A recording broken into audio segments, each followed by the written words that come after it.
Sorry for the interruption student. ये second part में मैं डाल दूंगी। फर्स्ट पार्ट हमारा 6 मिनट्स का था, तो मैं वीडियो को अलग अलग करके डालेंगे, तो आप वहाँ पर देख लेना, है ना। तो फिर हम बात करते हैं यहाँ पे कल्चरल इन्फ्लुएंस के बारे में, ब्रेस्ट फीडिंग के कल्चरल इन्फ्लुएंस के बारे में, है ना।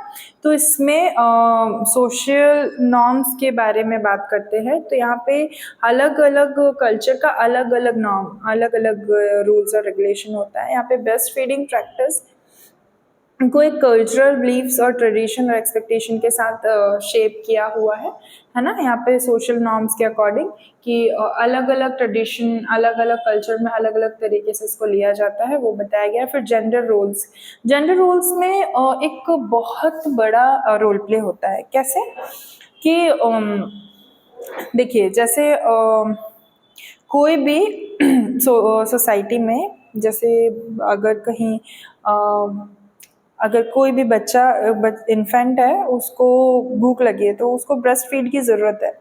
तो फॉर एग्जांपल, अगर ट्रेन में कोई लेडी है, कोई वुमेन है, उसको ब्रेस्ट फीड कराना है, तो उसको बहुत अलग तरीके से देखा जाएगा। अब उसको बहुत सारी चीज़ें मतलब छुपा कर और ये सब करना मतलब रहेगा, क्योंकि बहुत सारे मतलब अलग अलग जेंडर के लोग ट्रैवल करते हैं वहाँ पे। तो उसको और लोग भी इसी तरीके से देखेंगे, तो जेंडर की वजह से ये बहुत ज़्यादा ही टैबू टाइप बन गया है, राइट। तो अगर इस चीज़ को एक्सेप्ट करते हुए, मतलब कि ये वुमेन की रिस्पॉन्सिबिलिटी है, इस चीज़ को एक्सेप्ट करते हुए और इस चीज़ को सपोर्ट करते हुए अगर चले, तो जेंडर के रोल्स अच्छे से दोनों ही जेंडर निभा पाएंगे, राइट। यहाँ पे फिर वर्क प्लेस पॉलिसीज में क्या होगा यहाँ पे कि एक मैटरनिटी लीव दे, अगर कोई बच्चा छोटा है किसी का या अभी डिलीवरी हुई है, तो उनको मैटरनिटी लीव दे, या तो लैक्टेशन रूम बनाया जाए, या तो ब्रेस्ट फीडिंग कराया जाए सिंपली वर्क प्लेसेस पे, है ना। और कंटिन्यूशन में मतलब ये रहे तो ज़्यादा अच्छी चीज़ है।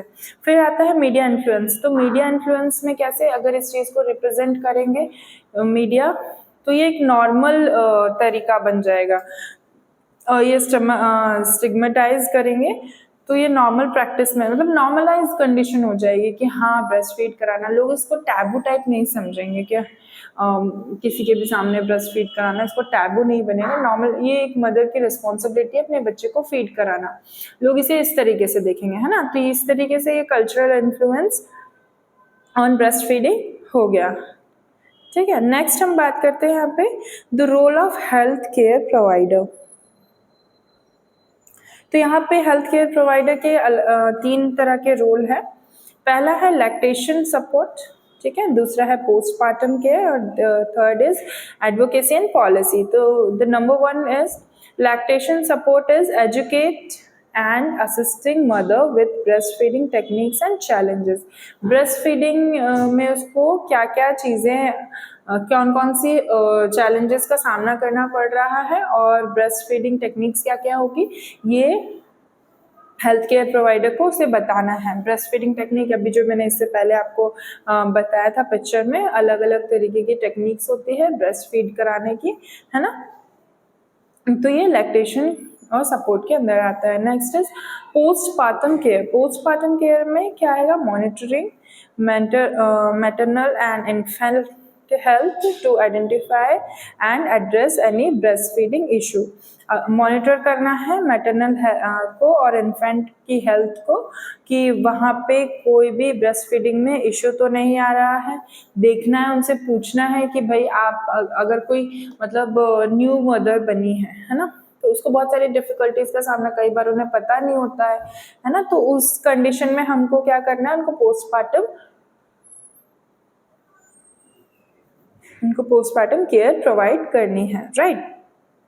Next is advocacy and policy. Advocacy and policy में क्या आएगा, promoting breast feeding friendly policy and practice with in the health care system. यहाँ पे क्या करना है, एडवोकेसी करनी है, पॉलिसी मतलब ब्रेस्ट फीडिंग की हेल्थ को एकदम फ्रेंडली तरीके से प्रमोट करना है, और हेल्थ केयर सिस्टम में इसको प्रैक्टिस में लाना है। So these are the role of healthcare provider. Next is breastfeeding techniques. Breastfeeding techniques क्या क्या है, proper latch, comfortable position and milk expression. तो इसमें क्या है, प्रॉपर लैच होगा सबसे पहला जो टेक्निक का है, ensuring the baby mouth is properly positioned on the Ellora of the effective milk transfer. हमारा जो प्रॉपर लैच वाली जो टेक्निक है उसमें क्या होगा, बेबी का जो माउथ है वो प्रॉपरली पोजीशन रहे एलोरा के अराउंड में, ताकि जो इन्फेंट है वो क्या करे, प्रॉपर तरीके से उसके माउथ में मिल्क ट्रांसफर हो सके। ठीक है, next is comfortable position, finding a supportive hold, उसको एक सपोर्ट देते हुए होल्ड देना है और मदर को अलाउ करना है कि वो रिलैक्स रहे, है ना, और इजीली बेबी को फीड करा सके, right. Next is milk expression. Milk expression में क्या आएगा, टेक्निक्स लाइक हैंड एक्सप्रेशन और pumping to maintain milk supply and relieve ignorement। Milk एक हाथ से मेमोरी ग्लैंड को होल्ड करना है, ब्रेस्ट को होल्ड करना है और उसको पंपिंग के लिए मतलब थोड़ा सा प्रेस करते हुए उस बेबी के माउथ में डालना है, ताकि क्या हो, मिल्क क्या हो, इजीली सप्लाई हो सके। ठीक है, वहाँ पर उसके बाद फिर हम क्या देखते हैं, ब्रेस्ट फीडिंग टेक्निक्स के बाद हम यहाँ पे कॉन्ट्राइंडिकेशन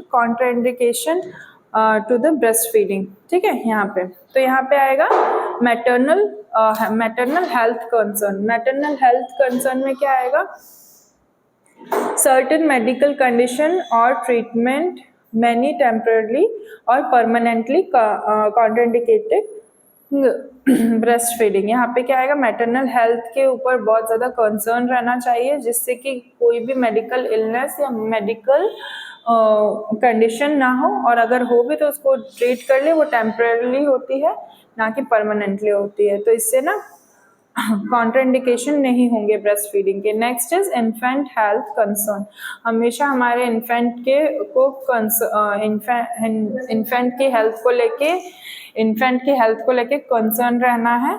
ठीक है, ताकि उसका जो मेटाबॉलिक रेट मतलब मेटाबॉलिक है वो रेयर ना हो, मतलब कुछ भी हो सकता है। अब जैसे ब्रेस्ट फीडिंग नहीं हो रही है ना, तो वहाँ पे क्या होगा,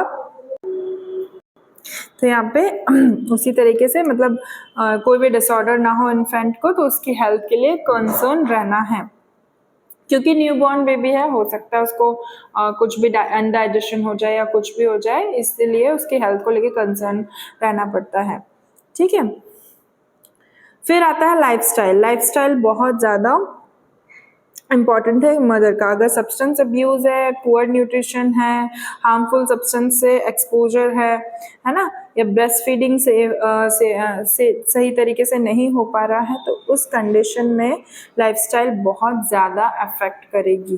ठीक है, उस कंडीशन में ये सारे कॉन्ट्राइंडिकेशन होंगे ब्रेस्ट फीडिंग के टाइम पे, है ना, तो ये सारा कॉन्ट्राइंडिकेशन में आता है। Next is benefit of breast feeding. Benefits क्या क्या है ब्रेस्ट फीडिंग के, राइट। तो यहाँ पे आता है ब्रेस्ट फीडिंग में सबसे पहले इन्फेंट हेल्थ। इन्फेंट की हेल्थ पे बहुत ज़्यादा इफेक्ट पड़ता है। यहाँ पे provide optimal nutrition, immune protection, क्योंकि जब मदर का जो मिल्क है उसमें IgG और IgE इम्यूनिटी बूस्टर्स होते हैं ना, तो वहाँ पे क्या होता है, ऑप्टिमल न्यूट्रिशन, मदर के ब्रेस्ट मिल्क में न्यूट्रिशन रहता है प्रॉपर। ठीक है, इम्यून सिस्टम बहुत ज़्यादा ही इम्यूनिटी बूस्ट रहती है ना, और वहाँ पे सपोर्ट होता है बेबी को, राइट। तो ये इन्फेंट के हेल्थ पे बहुत ज़्यादा इफेक्टिव तरीके से अफेक्ट करता है। Next is maternal health. तो यहाँ पे मैटरनल हेल्थ क्या है, reduce the risk of postpartum bleeding. क्या है यहाँ पे, पोस्टपार्टम ब्लीडिंग जो आफ्टर द डिलीवरी होती है, जनरली ब्लीडिंग होती है, वो ना हो, है ना, उस तरीके से, और ओवेरियन कैंसर ना हो, तो उस जगह पे ओवेरियन कैंसर नहीं होने के मतलब उस तरीके से चांसेस होते हैं।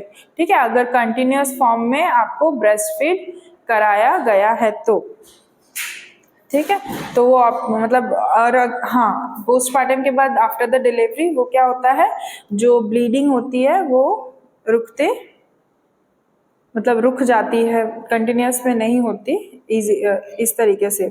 उसके बाद आता है बॉन्डिंग। बॉन्डिंग ये होता है कि आप इन्फेंट का और मदर का दोनों का ही एक बॉन्ड रहेगा, एक बॉन्डिंग रहेगी, ठीक है, वहाँ पे, जिसमें foster close emotional connection between the mother and the child. Emotional connection set होता है, ठीक है, जिससे कि मदर और इन्फेंट के बीच में इमोशनल कनेक्शन होने की वजह से ब्रेस्ट फीडिंग टेक्निक्स और ज़्यादा इफेक्टिव हो जाती है, ठीक है।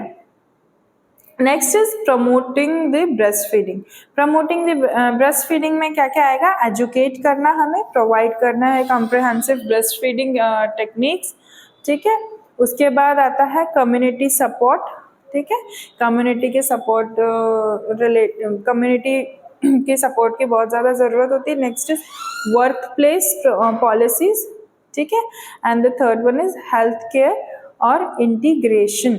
एजुकेशन क्या होता है? एजुकेशन में प्रोवाइड करना है कॉम्प्रिहेंसिव ब्रेस्ट फीडिंग एजुकेशन के बारे एजुकेट करना है। उसके बाद कम्युनिटी में ब्रेस्ट जो fostering peer to peer support groups, lactation consulting services, इसमें कम्युनिटी का सपोर्ट होना चाहिए। लैक्टेशन में जिन न्यू मदर्स को लैक्टेटिंग नहीं कर पा रही है, उनको ब्रेस्ट मिल्क सिक्रेशन में दिक्कत जा रही है, उनको अच्छा न्यूट्रिशन, अच्छी चीज़ें उनको बताएं, उनकी कम्युनिटी में कम्युनिटी के लोग सपोर्ट करें, क्योंकि किसी कम्युनिटी में अलग तरीके से नॉर्म्स एंड कल्चरल बिलीव्स होते हैं, तो अलग अलग तरीके से इस चीज़ को देखा जाता है ना।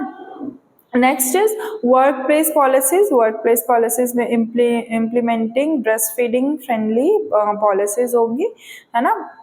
उसमें एकोमोडेशन वर्क जो वर्किंग मदर्स होंगी उनके लिए एक अलग ही तरीके से लैक्टेटिंग रूम होना चाहिए, जहाँ पे उनको इजी हो लैक्टेशन के लिए, ब्रेस्ट फीड कराने के लिए, right. Next is health care integration. Health care integration में आएगा integrating breast mother breastfeeding support into routine paternal और postnatal prenatal and postnatal care. Prenatal postnatal care में एक routine बनाना चाहिए और breast feeding को support करना चाहिए। ये इंटीग्रेटिंग हेल्थ केयर में सपोर्ट होगा, ठीक है।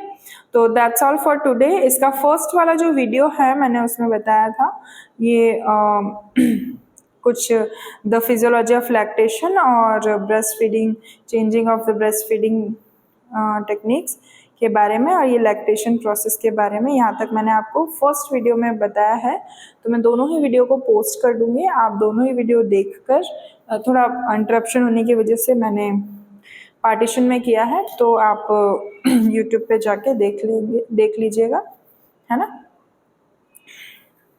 कोई भी डाउट हो तो आप पूछ सकते हैं। Thank you class, thank you.